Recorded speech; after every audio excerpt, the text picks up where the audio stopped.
Olá, turma, espero que estejam bem. Hoje a aula é sobre a história dos direitos humanos, vou falar sobre alguns dos principais documentos e as concepções de direitos humanos, né? A teoria geracional dos direitos humanos e as concepções críticas. Bom, antes de falar sobre a história dos direitos humanos, só a gente recapitular aqui o conceito do que é direito, né? Primeiro, direitos são as regras e normas que regulam a vida em sociedade.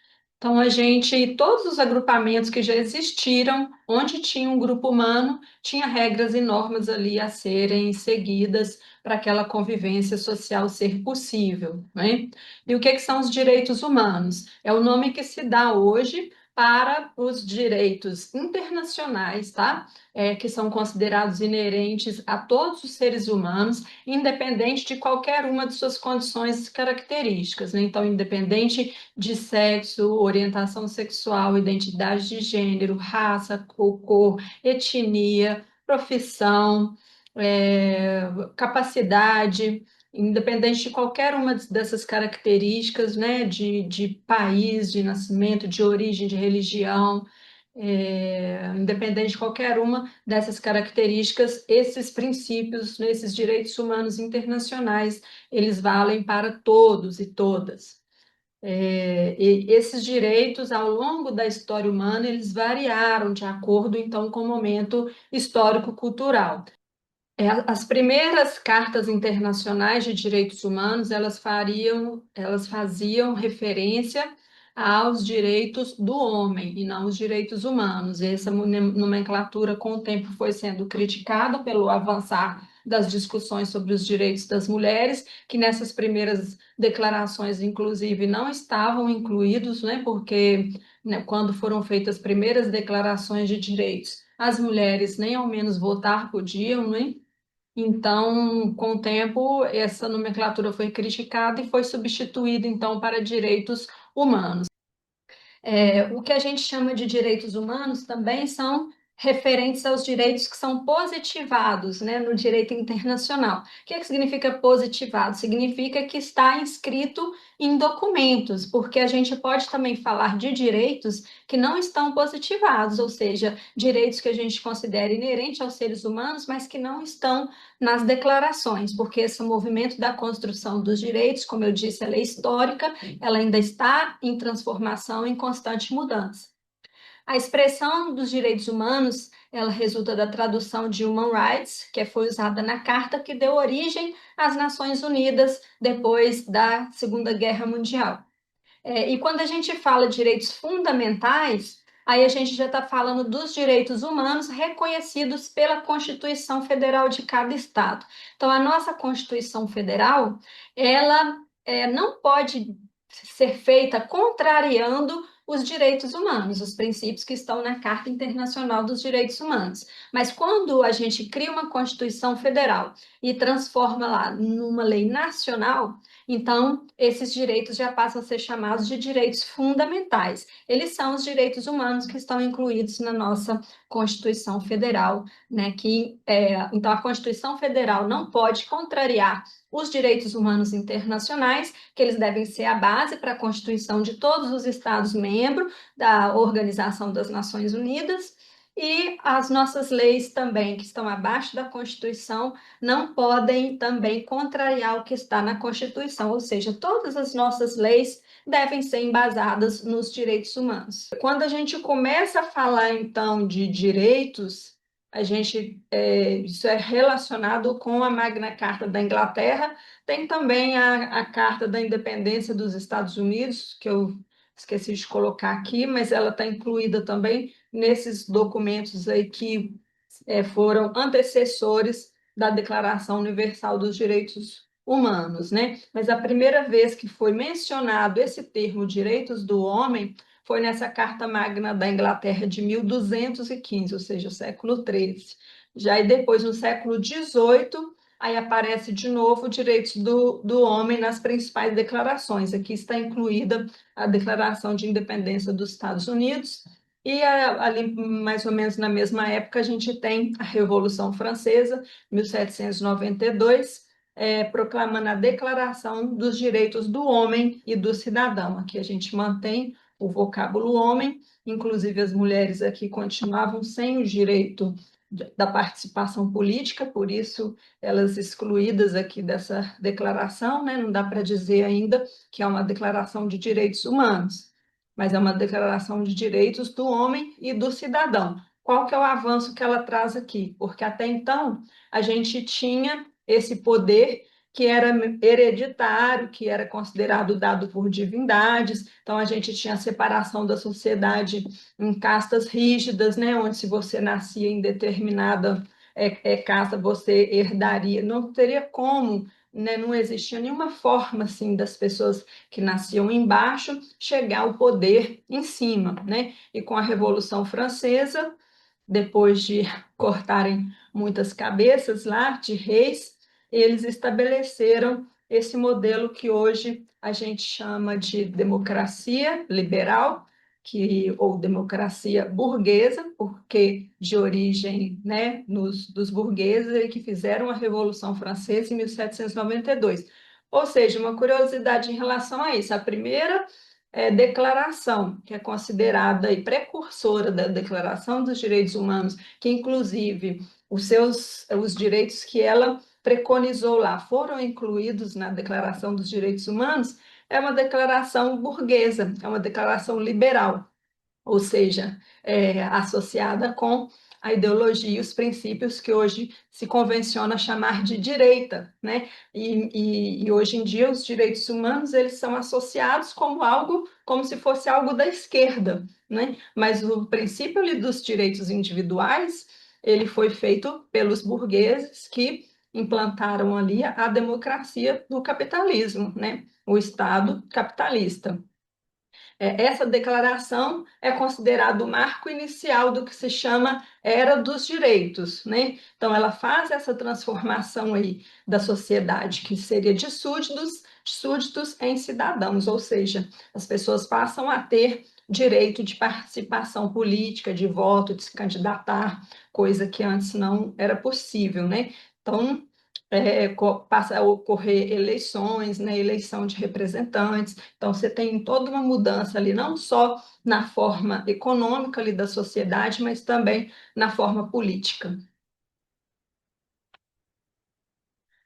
Então, a gente dá um pulo aí lá para a Segunda Guerra Mundial, que é onde a gente vai ter ali graves violações de direitos, e a gente tem aí a questão do Holocausto judeu, né, o massacre ali o extermínio de 6 milhões de judeus e outros grupos militares, porque o nazismo, né, muitos de vocês devem saber, talvez todos saibam que o nazismo exterminou principalmente judeus, mas não era só judeus, né? Exterminava também pessoas LGBTQIA+, exterminava pessoas com deficiências físicas ou intelectuais, né?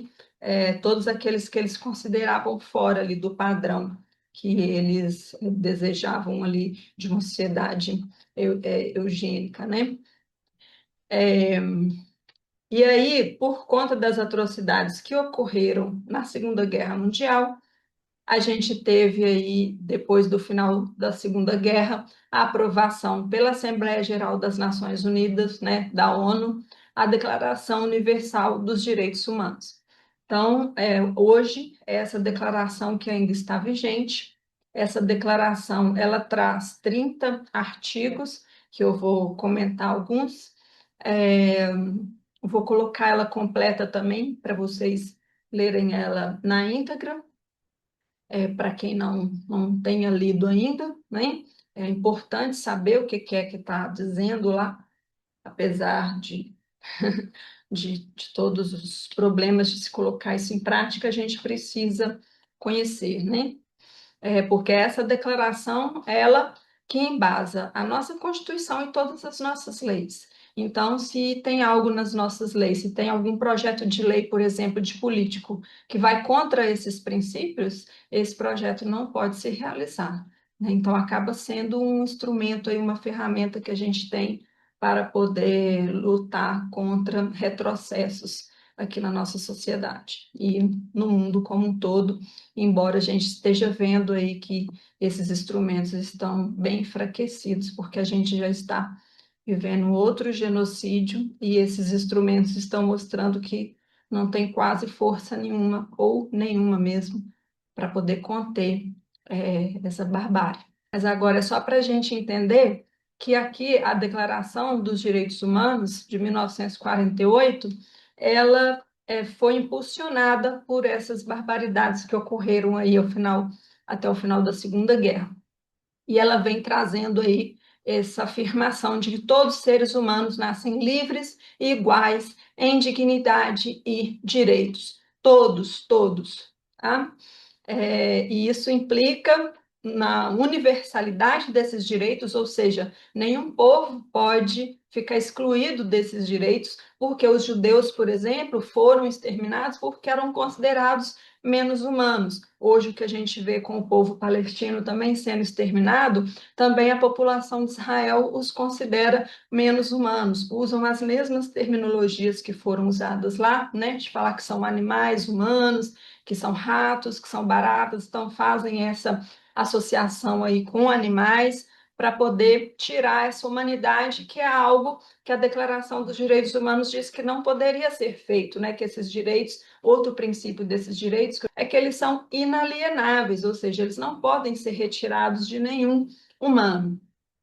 Esses direitos, né? Aí tem muito no senso comum assim de falar, mas hoje em dia tem muitos direitos, não tem deveres, né? Mas isso é uma falácia em si, porque quando a gente fala em direito, todo direito implica um dever, né? Então está implícito, os deveres estão implícitos nos direitos. Porque se você tem o direito de não ser escravizado, alguém tem o dever de não possuir escravos, né? Se você tem o direito de não ser torturado, implica que as outras pessoas têm o dever de não torturar.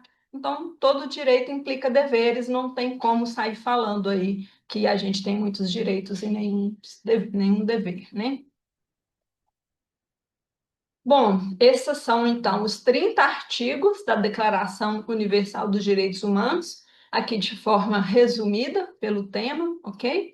Porque na declaração original eles estão lá mais detalhados. Aí vou comentar alguns aqui. Aquele que eu disse, todos nascem livres e iguais. O direito de não ser discriminado, então, por nenhuma condição pessoal ou característica. Direito à vida, direito a não ser. Aí, quando a gente fala, por exemplo, direito à vida, é daqui que se origina, por exemplo, a outra convenção sobre a proibição da pena de morte. Então, o direito à vida, ele dá aos estados a obrigação, o dever de proteger a vida e não causar a morte. Direito de não ser escravizado, a gente vai ver que sim, a gente tem esses vários direitos aqui, mas quando a gente vai olhar para a realidade, a gente vê que não estão totalmente efetivados. A gente fala, por exemplo, em direito de não ser escravizado, a gente sabe que a escravização, né, a escravidão, é, legal, ela acabou, ela foi proibida. Mas a gente está sempre vendo aí o Ministério do Trabalho fazendo resgates de pessoas em situações que eles chamam de análoga à escravidão, né? Então a gente não teve uma abolição da escravidão na prática, apenas na lei. Não ser torturado nem submetido a pena cruel. Então, essa coisa de olho por olho, dente por dente, é proibida internacionalmente pela Declaração dos Direitos Humanos. Então, não é algo do Brasil, como algumas pessoas acham, né? Acham que a pessoa devia ser torturada, que isso e que aquilo, mas o Estado não pode desenvolver esse tipo de lei, porque estaria contrariando aí os princípios das leis internacionais. Você tem direitos em qualquer lugar que vá. É essa parte aqui que vai garantir que se você sai do Brasil e vai para a Europa ou os Estados Unidos, você continua tendo os direitos, né? É, igualdade perante a lei. Então, isso aqui até um certo tempo realmente não existia. Então, eu falei dos reis, por exemplo, eles julgavam a pessoa, não existia advogado naquela época para fazer a defesa da pessoa que estava sendo julgada, né? A mesma pessoa que julgava que decidia e pronto. E nem precisava ir muito longe, não. A gente pegar a justiça infanto-juvenil, por exemplo, até o Código de Menores, antes do ECA, né? Antes de 1990, a gente tinha o juizado de menores e o juiz decidia tudo. O adolescente não tinha direito a defensor e advogado, ele podia ser julgado sem direito à defesa. Isso até 1989. Esse direito à defesa só foi garantido a partir do Estatuto de 1990, mesmo com a declaração já estando pronta lá em 1948, porque nós tivemos um intervalo aí entre essa declaração e a nossa Constituição de 88, que suspendeu, na verdade, todos os direitos humanos, que foi o período da ditadura, né? A gente tem aí de 64 até 89, um período onde até 88, onde os direitos estão suspensos, né? Então, a polícia podia sim prender, sem a pessoa saber por quê, podia torturar, né? As pessoas desapareciam. Então, vários direitos humanos eram desrespeitados pelo próprio Estado. A gente estava num regime de ditadura militar, né? E esses direitos depois foram garantidos na Constituição. Então, a partir e depois da Constituição, que foi em 1988, a gente tem também o ECA, que também é embasado nesses princípios, em 1990. E aí sim a gente vai ter aí instrumentos para garantia do processo, do devido processo legal em caso de prisões e do direito à defesa nos processos, tá? Isso tudo só a partir da Constituição Federal de 1988. Antes disso, esses direitos aqui não estavam garantidos na nossa legislação.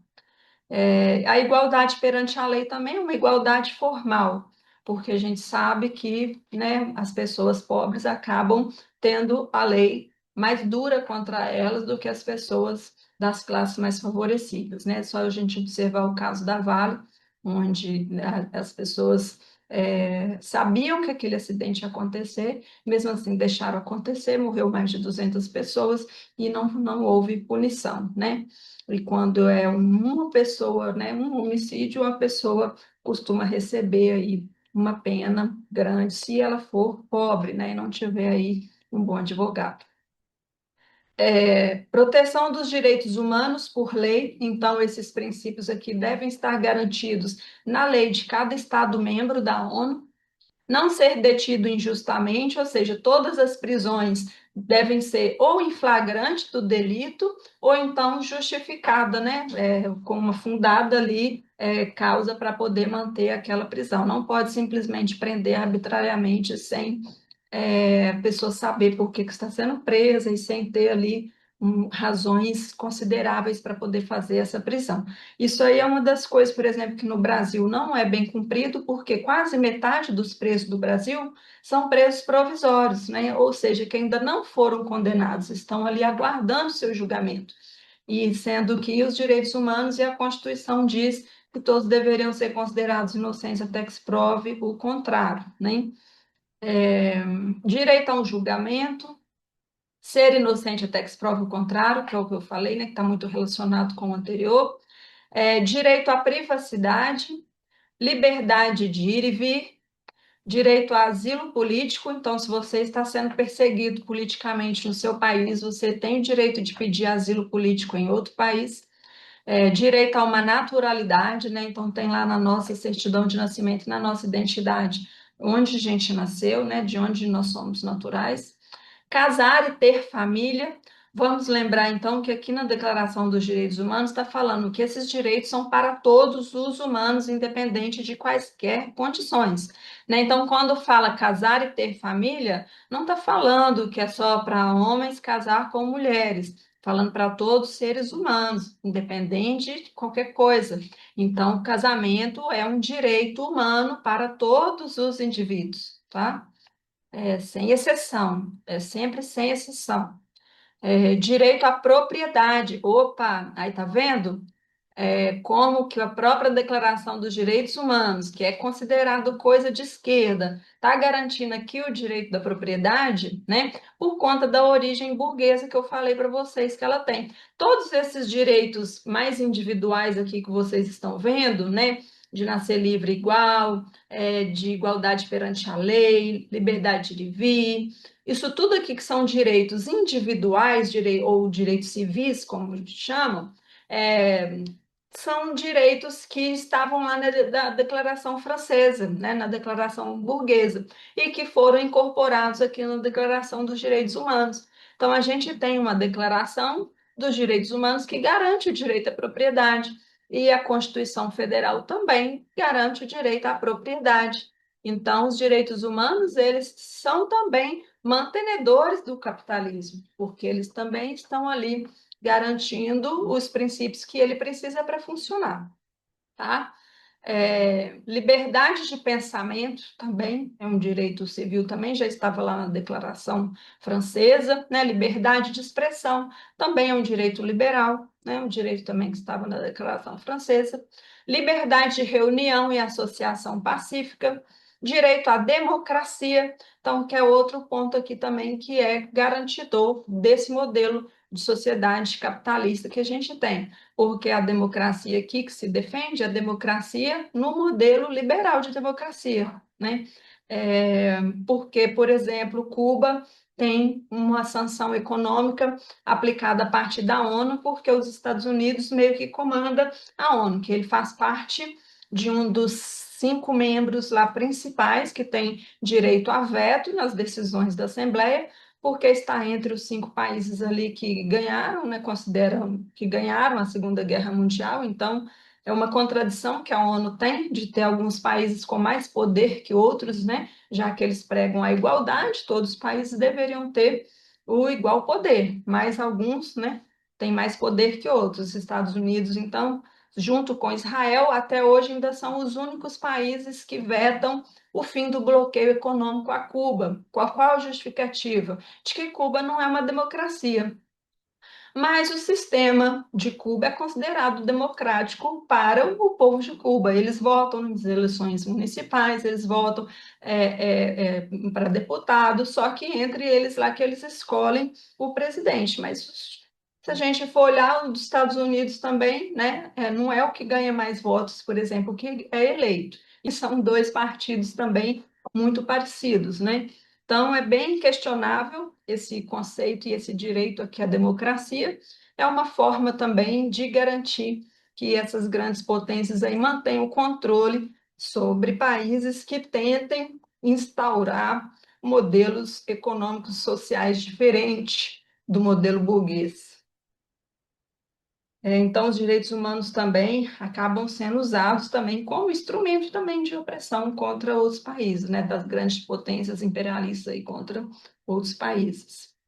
Eu vou mostrando para vocês o que são os direitos humanos e já apresentando as críticas, vocês estão vendo, né?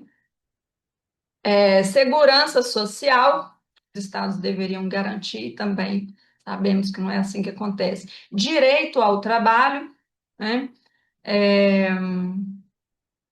direito ao repouso e lazer, direito à alimentação, vestuário, moradia, saúde, seguridade, proteção especial à infância. Então, essa seguridade aqui é o direito a aposentar, o direito a ter uma pensão em caso de acidente, né, de doença, isso que é a seguridade que está relacionando aqui. Já esses direitos sociais e econômicos, esses direitos, por exemplo, eles não existiam na Declaração Francesa, na Declaração Burguesa.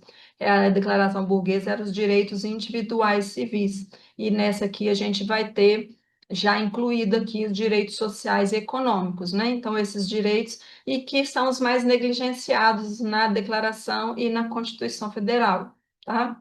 Os direitos individuais, eles são mais protegidos, embora todos aqui deveriam ter a mesma importância e não deveria ter uma hierarquia entre eles, né? Isso é um dos princípios, que esses direitos são interdependentes e não se sobrepõem um ao outro de forma hierárquica.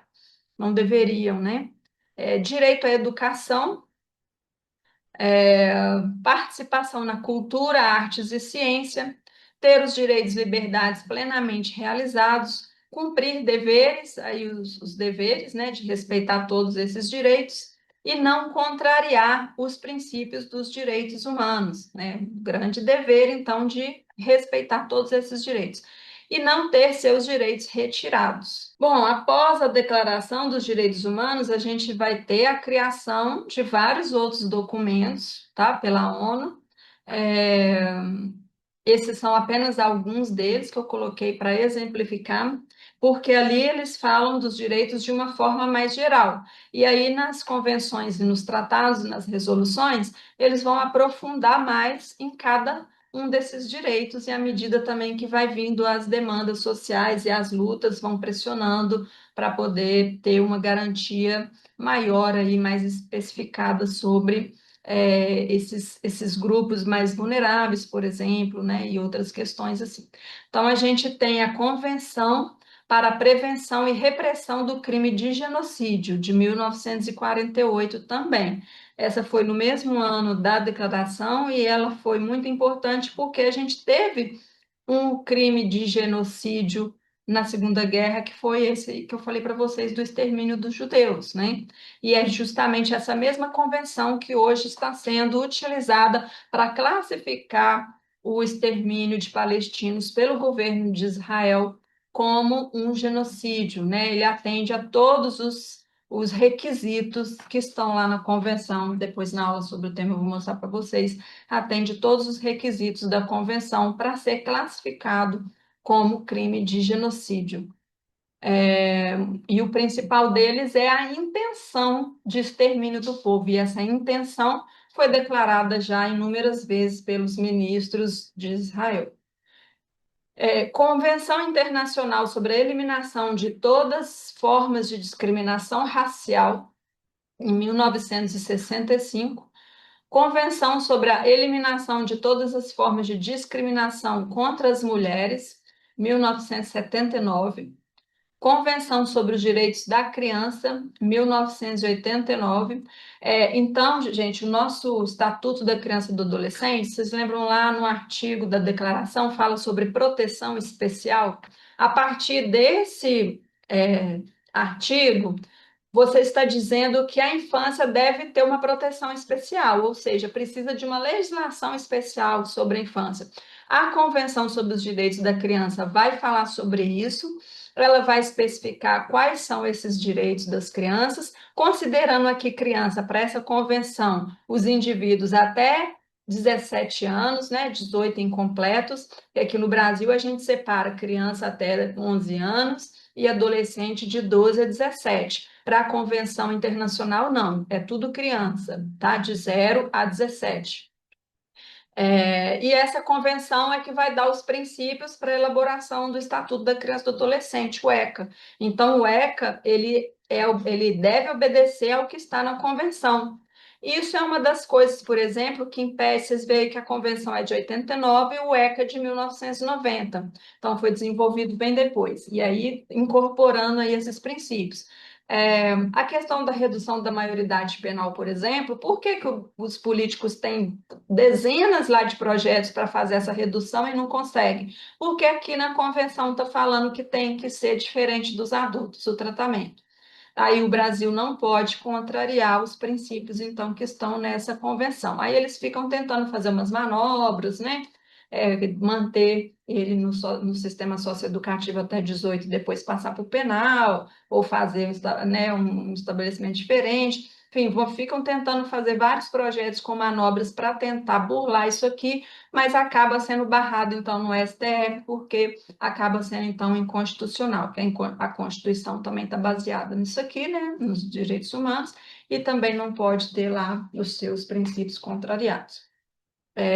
Convenção Americana sobre Direitos Humanos, referente à abolição da pena de morte, Convenção sobre os Direitos das Pessoas com Deficiência, 2006. Então, essa convenção também é importante para professores conhecerem, porque é a partir dela também que está embasado a lei da educação inclusiva aqui do Brasil. Então, assim, algumas pessoas acham que foi coisa inventada aqui e tal, mas não. O Brasil foi um dos últimos a aplicarem isso, né? Então, a convenção foi de 2006, a gente tem também a Declaração de Salamanca, de 1994, que também é um documento dos direitos humanos também aqui dentro dessa estrutura aqui da ONU, tá bom?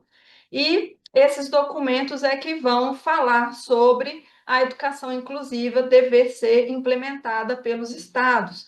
E aí o Brasil, então, é obrigado a implantar isso, né? Só que a gente sabe que implanta sem investir adequadamente recursos, né, e materiais e pessoais para poder fazer isso ser uma realidade de fato.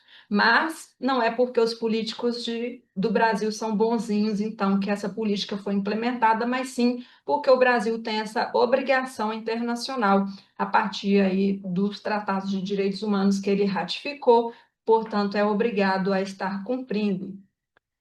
Resolução sobre Direitos Humanos, Orientação Sexual e Identidade de Gênero, 2011. Veja que esse, então, é bem mais recente, né? Foi fruto aí de movimentos sociais e pressão para poder ter um reconhecimento internacional aí desses direitos, né, por essa população. Então, vamos passar para as diferentes concepções de direitos humanos, né? A principal delas, mais conhecida, é a concepção da teoria geracional. Desenvolvimento dos direitos humanos, no caso da teoria geracional, ele vai passando por fases ou gerações, né? Essa é a concepção do Norberto Bobbio. Essas gerações, elas vão fazendo uma análise cronológica dos direitos a partir, começando aí dessas declarações. Então, ele meio que conta a história e desenvolve essas gerações a partir dos direitos que são colocados no papel, tá? E usando essa ordem cronológica e a partir das declarações dos direitos do homem, por exemplo. Vai dizer que essas gerações, uma não suplanta a anterior, vai só se complementando. E as primeiras, primeiramente, essa teoria desenvolveu só essas três gerações, e essas três gerações eram baseadas aí né, nos lemas da Revolução, no lema da Revolução Francesa, que é a liberdade, igualdade, fraternidade. Aqui, na primeira geração, seriam esses direitos à liberdade, que são os direitos que eu falei para vocês que estavam lá na Declaração Francesa, né, que é uma declaração liberal. É, e é referente aos direitos individuais, direitos civis, direitos políticos, né, direito a voto, direito a poder se eleger, pressupõe igualdade formal perante a lei, considera o sujeito abstratamente aí. Na segunda geração, que seria referente ao lema da igualdade, já se refere aos direitos coletivos. Esses direitos já foram implantados apenas na Declaração de 1948, né, por pressão aí dos países do bloco que era considerado socialista, né, Rússia, China, na época findada da União Soviética. Então, direito ao trabalho, à saúde, à educação, que não estavam lá na Declaração Francesa e passam a integrar aqui a Declaração dos Direitos Humanos de 48, tá? Terceira geração, referente ao lema da fraternidade, já seriam os direitos dos povos, direitos de solidariedade, né? Direitos coletivos. Então, direito à paz, direito ao meio ambiente equilibrado, à comunicação, desenvolvimento e outros direitos de grupos considerados mais vulneráveis, né? Direito da criança, do idoso, da pessoa com deficiência. E aí depois foram desenvolvendo essas outras gerações a partir das necessidades materiais aí que vão aparecendo na realidade, né? Então, começa na ciência ter aquele desenvolvimento da questão do genoma, né, de mexer com DNA, então acaba precisando também desenvolver leis para limitar esse poder aí da ciência em relação à manipulação genética e biológica dos seres humanos, né? E aí chama então de quarta geração, que seriam os direitos de manipulação genética ou direitos difusos. E quinta geração, referente ao que a gente está vivendo hoje aí, que é a questão da realidade virtual, né? Então, vários crimes passam a acontecer a partir aí dessa realidade virtual e passa a ter, então, a necessidade de desenvolver leis para controle nesse campo, né? O Bobbio não chegou a falar dessa quinta geração, mas outros autores vão incluir aí, vão falar dessa questão da relação do direito com as novas tecnologias, cibernética, internet, e agora a inteligência artificial, né? Provavelmente a gente vai precisar construir novas leis também para regular isso, porque a coisa parece estar com risco aí de perder o controle. E aí tem as concepções críticas dos direitos humanos, né? Que vão fazer a crítica dessa concepção da teoria geracional. Vão dizer que é diferente do que eles contam essa história a partir dos documentos, que os direitos humanos não começam com os documentos, né? Eles são processos históricos que existiam muito antes dos documentos e continuam existindo fora dos documentos, porque nem todos os direitos que nós temos estão contemplados nesse documento, né? E a gente também não necessariamente deve aceitar o que está lá como a única realidade possível. É, a teoria das gerações, para eles, concebe o direito apenas a partir do que está legislado e codificado.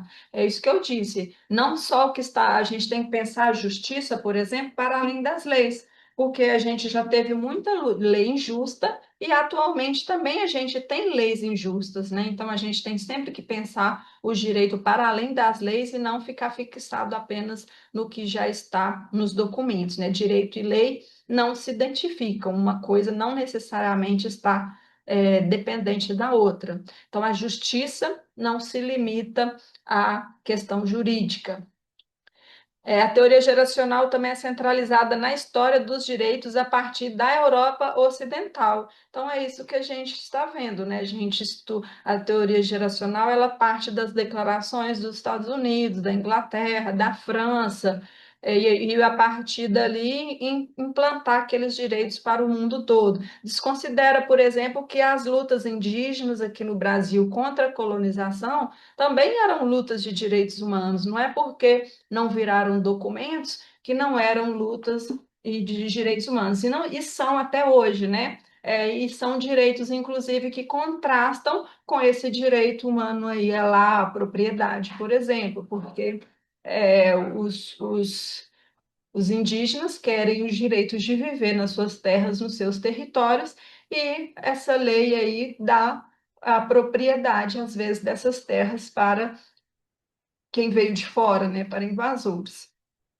Outra coisa que eles vão falar é que, a partir do momento que você passa a identificar o direito apenas com as leis que já estão ali positivadas nos documentos, você também cria uma sensação de ilusão, ilusão porque conquistamos esse direito, o direito está no papel, então está tudo certo, sendo que na realidade ele ainda não está efetivado, mas cria uma ilusão como se você já tivesse aquele direito, então não precisa mais lutar por ele. Então, gera, consequentemente, uma imobilização e uma ordem, ou seja, você, no máximo, vai lutar para garantir aquele direito que está no papel, ao invés de pensar em superar aquilo e criar algo totalmente diferente. É, As lutas, então, por direitos que não estão no papel são consideradas ilegais. Então, é isso que dá base, por exemplo, para a criminalização do movimento sem terra, que estão ali lutando pelo direito ao trabalho, à terra, essas lutas dos indígenas mesmo, que estão lutando ali pelo reconhecimento dos seus territórios, não como uma propriedade deles, mas sim como algo que faz parte deles, porque eles se sentem parte ali daquela natureza, né? Onde os ancestrais deles viveram e estão enterrados e tudo mais. Então, a luta por esse tipo de direito acaba sendo considerada ilegal, e aí tem perseguição, tem criminalização, né? E esses conflitos todos que a gente vê aí, que é onde tem, inclusive, mais mortes, né, de ativistas de direitos humanos, são nesses conflitos ligados às disputas pela terra, pelo direito à terra. Elimina a dimensão combativa, libertadora e de luta popular. Por isso, porque, olha, agora a gente vai lutar, a gente tem o direito ao trabalho, então nós vamos brigar para ter esse trabalho aqui, nessa forma assalariada, com essa carga horária, né? Ao invés de lutar por uma emancipação desse trabalho, na forma capitalista, né? Que é a forma assalariada. Essa concepção linear das gerações dá aquele problema de colocar os direitos civis como eles vieram primeiro, então eles são superiores, né? Então, essa hierarquia é um problema que é reforçado pela teoria geracional. E a concepção crítica também reafirma os princípios dos direitos humanos, né? De indivisibilidade, ou seja, não podem ser divididos, interdependência, então um precisa do outro, integralidade. É, os direitos humanos não devem existir em um mundo ideal, mas devem ser postos em prática por meio de uma ação social voltada para um projeto de construção da realidade, né? Então, eles chamam para essa ideia dos direitos humanos estarem conectados com a prática e não apenas nos papéis.